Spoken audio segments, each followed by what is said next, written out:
Dr. Z, it is great to see you in person. Yeah, how about that? What a year. What a year it's been. This is the first time that we've done a podcast together in the same room.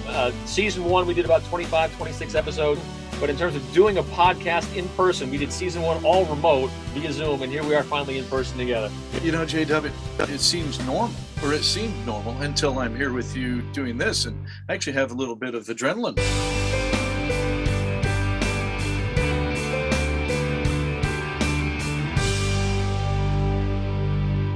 Dr. Z and J-Dub Podcast, thank you very much for tuning in across all of our social media channels.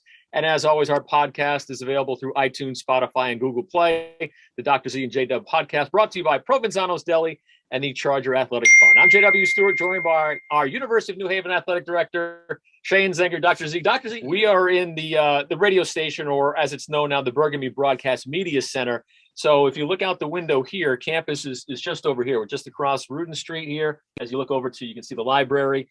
It's a great place to be, and we can't think of anyone better to join us. And he's in his office. He'll join us in about 5 minutes or so. It's Bruce Barber, who is the GM of our radio station here at the University of New Haven, and has been for several years, WNHU.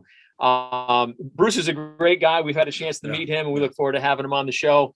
Again, he'll be out in a few minutes, but what have you been doing since we did our last podcast? What did you do for the summer? You know, it was a blur. And I was just talking to President Kaplan about that. So different from last year, the pandemic year, where I went into the office every day last summer and spent the evenings and the weekends on the beach in West Haven.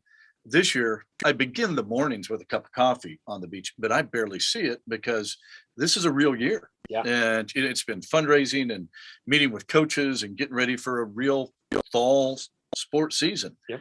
I talked about adrenaline pumping a little bit today. Well, yesterday it was knowing it's game on. We've got 9 events in the next 4 or 5 days, home events across all our sports. And, you know, if you like doing this for a living, that's why you do it. And your first year here was 2019, right? So sports were being played, of course. Then what's it like to get back to that after having a year where we played in the spring, right? We had spring sports, but by and large, that last academic year, there was no sports at all. Yeah, and you know, that's no different for anyone else in my capacity or anyone else on campus. But I've jokingly said to people, it's a real year, and I'm a real AD again. When you go out to fundraise, and you've done a lot of fundraising over the last year, even during the pandemic and everything, what's been your message? And what have people said to you about University of New Haven and its athletic program? You know, we've had such a great run in the first couple of years of outreach with people, and just really the unity I see amongst our alumni is second to none. The PPC, which is being built as we speak, there's holes in the ground, construction's going on.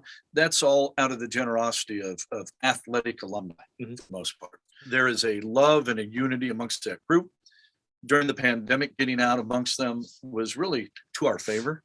You know, I took Rob Thompson and John Mays with me on these trips, and told President Kaplan we would take on our own accord, our own health issues, and voluntarily do it, and then quarantine. But I think seeing donors during that time, if they felt safe and we were safe, really played to our favor, because they knew that we cared so much about the place. We weren't stopping. To donate to the Charger Athletic Fund, you can go to chargerathleticsfund.com. And of course, the Dr. Z and J-Dub Podcast, also brought to you by Provenzano's Deli. So let's start season 2, episode 1 off with a bang. That's a little bit about what Dr. Z and I have been up to. Let's bring in our guest today. That's Bruce Barber. Bruce is the GM of the radio station here at the University of New Haven, WNHU, here at the Burgundy Broadcast Media Center, just across the street from campus, across the street from the main set of campus. Bruce, it's great to see you. Thanks for letting us into your house here. How you doing? Glad to have you two in our house, because and it's so nice to know that we have won the pandemic. I knew there was going to be a winner, and I knew it would be on this campus. That's fantastic. We actually are in a house, Bruce. For those who may or may not be familiar with where we are, this actually was a house for a long time before it became a radio station and a podcast studio. 100%. And when I came here 5 years ago, so what they did was they took this house and converted it into literally a state-of-the-art broadcast facility. And I literally said, this is the nicest college radio station I've ever stepped foot in. Yep. So Bruce, let's talk a little bit about you. Tell us a little bit about your background. Where are you from? And where did you end up going to college? How did you end up here at the University of New Haven? No, so I'm from Buffalo, New York originally. A Bills fan, I'm happy to say. A Sabres fan. We're having a bit of a difficult time right now. But went to Hobart College, little liberal arts school in upstate New York. And the reason that this is such a wonderful time for me being at the University of New Haven is I've literally come full circle, because I started a 40-year career in radio at the college station at Hobart College. And then afterwards became a shock jock in Buffalo in the early 80s, came to Connecticut in 1985 as the co-host of Smith and Barber, the morning show, which was a bit of an edgy program as well. And that went on for 18 years between 1985 and 2003. And what ended up happening was those were some great years. But towards the end, I had gotten married, I had kids, I wasn't feeling so much like the shock jock anymore. And so I actually left and started my own independent production company and started working with Connecticut Public Radio. And then 5 years ago, I got this job running WNHU and teaching students broadcasting and podcasting at the University of New Haven. And I tell people this, and it's the absolute truth. This is my favorite part of my career. Because how does one become a shock jock, Bruce? Because Z and I know you a little bit. You don't strike us as a shock jock. How does one become a shock jock? I was the president of my fraternity in college, so I was a bit of a wild man. Like Animal House. Here we go. Right? 100%. And I am a tall, skinny guy. And so the only way you're going to hold your own in a fraternity is if you could dish it out as well as you could take it. So I was basically schooled in that environment. And so going into radio, and basically it was interesting when I started in radio professionally, early 80s. That was really the time. My timing was perfect because FM radio was starting to really come into the car. So before the early 80s, you had to pay extra to get an FM radio. By the early 80s, everybody had it. So we were right place at the right time to start doing mornings. And then you had, Don Imus and Howard Stern were kind of introducing this new way of doing business. And, I was kind of like, oh, that's interesting. You say whatever comes to mind. And I'd like to think that on our show, it wasn't just straight up shock jockdom. We tried to bring some thoughtfulness and intelligence to it as well. And the great thing about that job is you're on, this is before the internet, this is before smartphones. So every morning, 6 to 10, we had the captive audience in the cars. So that was kind of neat. To hear. Well, I'm sure there are plenty of wild and crazy stories from your time, both here in Connecticut at PLR and your time up in Buffalo at WGRQ. Can you pick out one or two that really stand out? Well, so it's funny. Somebody was just, I'll give you what was potentially my most embarrassing moment. And that was when I was first starting at the radio station of Buffalo. I realized, again, mentioned earlier, the Buffalo Sabres. So the concerts were all in this building called the Aud in Buffalo, the Buffalo Auditorium. And I realized that the radio station had a live hookup to the Aud because they did the AM station, WGR, was the voice of the Sabres, and briefly the Buffalo Braves basketball team.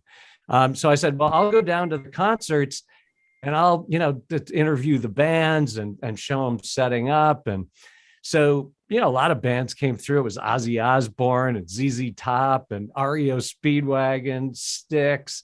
There were sometimes 2-3 concerts a week. And one time, Crosby, Stills, and Nash comes to town.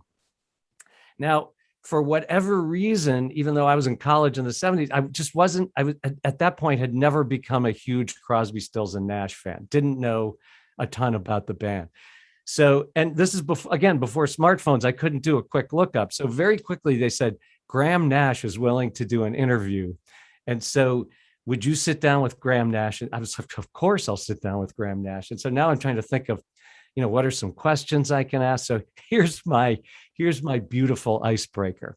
We sit down. I say, Graham, it's so great to have you here. Crosby, Stills and Nash. This is incredible.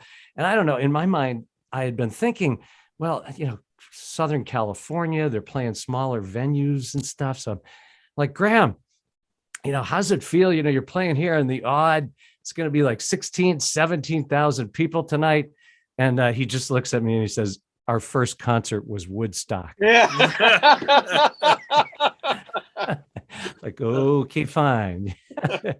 But my youngest son was home from college one time, and we're sitting out in the backyard having a beer. And he says, Dad, I have to admit something to you.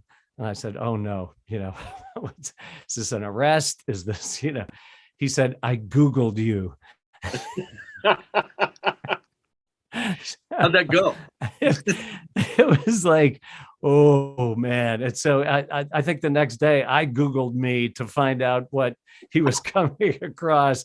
There was definitely some interesting stuff on there. So you're here now. You've been here for several years. What is it that you're trying to teach our students here at the University of New Haven? It's such an interesting time to be teaching, broadcasting and podcasting and just media and communication in general, because I just feel like we're in this amazing era where the method of production has become completely democratized. So look at the fact that you're doing a podcast.